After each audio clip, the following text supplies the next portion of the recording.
পাঞ্জাবের ফিরোজপুরে গাড়িতে আগুন, পাক ড্রোন হানার জেরে আগুন লাগার সম্ভাবনা, আগুনে ৩ জন জখম, একজন গুরুতর অগ্নিদগ্ধ। ফিরোজপুর থেকে ১২ কিমি দূরে খাইফেমে গ্রামের ঘটনা। এখানকার ঘটনা ১২ কিমি দূরে খাইফেম নামে একটি গ্রামে, সেই গ্রামেই কিন্তু গাড়িতে আগুন লাগার ঘটনা। পাক ড্রোন হানার জেরে আগুন লাগার ঘটনা, সেই ছবি আপনারা দেখতে পাচ্ছেন। পাঞ্জাবের ফিরোজপুরে গাড়িতে আগুন, পাক ড্রোন হানার জেরে আগুন লাগার সম্ভাবনা, আগুনে ৩ জন জখম, একজন গুরুতর অগ্নিদগ্ধ। ফিরোজপুর থেকে ১২ কিমি দূরে খাইফেমে একটি গ্রামের ঘটনা। পাঞ্জাবের ফিরোজপুরে গাড়িতে আগুন, সেই ছবি আপনারা দেখতে পাচ্ছেন। পাক ড্রোনের কারণেই এই আগুন লাগার ঘটনা ঘটেছে বলে অনুমান করা হচ্ছে। পাক ড্রোনের হানায় আগুন লাগার ঘটনা, আগুনে ৩ জন জখম, একজন গুরুতর অগ্নিদগ্ধ।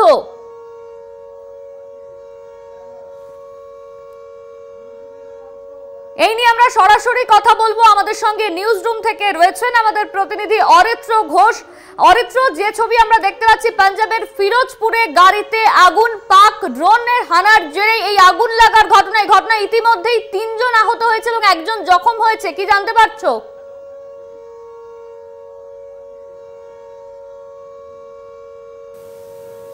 অরিত্র, শুনতে পাচ্ছ? আবারও আমরা অরিত্রের সঙ্গে যোগাযোগ করার চেষ্টা করব, যোগাযোগ বিচ্ছিন্ন হয়েছে। আপনাদের জানিয়ে রাখি, পাঞ্জাবের ফিরোজপুরে গাড়িতে আগুন, পাক ড্রোন হানার জেরে আগুন লাগার সম্ভাবনা, আগুনে ৩ জন জখম হয়েছে, একজন গুরুতর অগ্নিদগ্ধ। ফিরোজপুর থেকে ১২ কিমি দূরে খাইফেমের গ্রামের ঘটনা, সেখানে কিন্তু ৩ জন জখম হয়েছে এই ঘটনায়, একজন গুরুতর আহত বলে এই মুহূর্তে আমাদের কাছে খবর আসছে। পাক ড্রোনের কারণে এই ঘটনা ঘটতে পারে, আগুন লাগার ঘটনা প্রাথমিকভাবে কিন্তু এমনই অনুমান করা হচ্ছে। পাঞ্জাবের ফিরোজপুরে গাড়িতে আগুন, পাক ড্রোন হানার জেরে আগুন লাগার ঘটনা। ইতিমধ্যেই এই আগুন লাগার ঘটনাকে কেন্দ্র করে ৩ জন জখম হয়েছে এমনই কিন্তু খবর আসছে, একজন গুরুতর অগ্নিদগ্ধ। ফিরোজপুর থেকে ১২ কিমি দূরে খাইফেমে গ্রামের ঘটনা। পাঞ্জাবের ফিরোজপুরে গাড়িতে আগুন, এই নিয়ে আবারও আমরা কথা বলবো। আমাদের সঙ্গে সরাসরি নিউজরুম থেকে রয়েছেন আমাদের প্রতিনিধি অরিত্র ঘোষ। অরিত্র, পাঞ্জাবে একটি জায়গায় সেখানে আগুন লাগার ঘটনা, ইতিমধ্যে এই ঘটনায় জখম হওয়ার কথা বলা হচ্ছে এবং একজন গুরুতর আহত, এই মুহূর্তে কি আপডেট রয়েছে?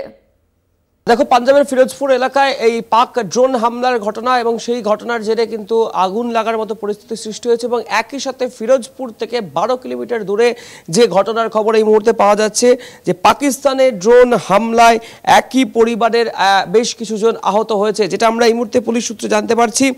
পাকিস্তানি ড্রোন রেসিডেন্সিয়াল এরিয়া, অর্থাৎ জনবসতিপূর্ণ এলাকায় একটি ফ্যামিলি তারা ছিলেন, সেখানে পাকিস্তানি ড্রোনের হামলা হয় এবং সেই হামলার কারণে বেশ কিছুজন আহত হয়েছে। যেটা লেটেস্ট জানতে আপডেট পাওয়া যাচ্ছে যে এসএসপি ফিরোজপুর ভূপিন্দর সিং সিধু, অর্থাৎ পুলিশের তরফ থেকে যেটা জানানো হচ্ছে যে ৩ জন ব্যক্তি আহত হওয়ার খবর পাওয়া গেছিল, তাদের বার্ন ইনজুরিজ রয়েছে, চিকিৎসকদের তত্ত্বাবধানে তাদের চিকিৎসাও চলছে এবং একই সাথে তিনি যেটা জানিয়েছেন যে most of the drones have been neutralised, অর্থাৎ যে সমস্ত ড্রোন হামলা করা হচ্ছিল পাকিস্তানের তরফ থেকে, সমস্ত ড্রোনগুলিকে কিন্তু নিউট্রালাইজ করে দেওয়া হয়েছে।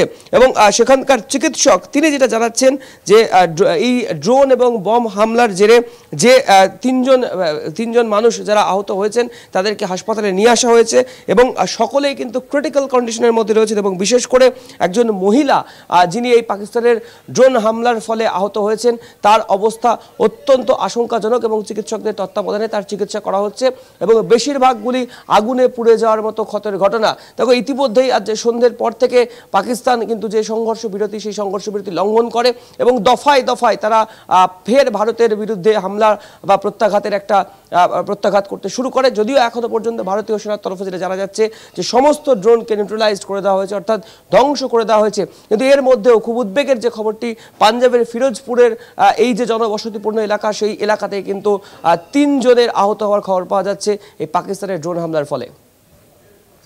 ধন্যবাদ তোমায় অরিত্র। আমাদের সঙ্গে সরাসরি নিউজ রুম থেকে ছিলেন আমাদের প্রতিনিধি অরিত্র ঘোষ। পাঞ্জাবের ফিরোজপুরে গাড়িতে আগুন লাগার ঘটনা, পাক ড্রোনের হানায় এই আগুন লাগার সম্ভাবনা। একই পরিবারের বেশ কিছু জন ওই গাড়িতে ছিল, আর সেই সময় পাক ড্রোনের হামলার কারণে এই আগুন লাগার ঘটনা ঘটে। ইতিমধ্যেই যে 3 জন জখম হয়েছে তাদেরকে হাসপাতালে পাঠানো হয়েছে, তবে তাদের অবস্থা বেশ ক্রিটিক্যাল এমনই কিন্তু জানা যাচ্ছে।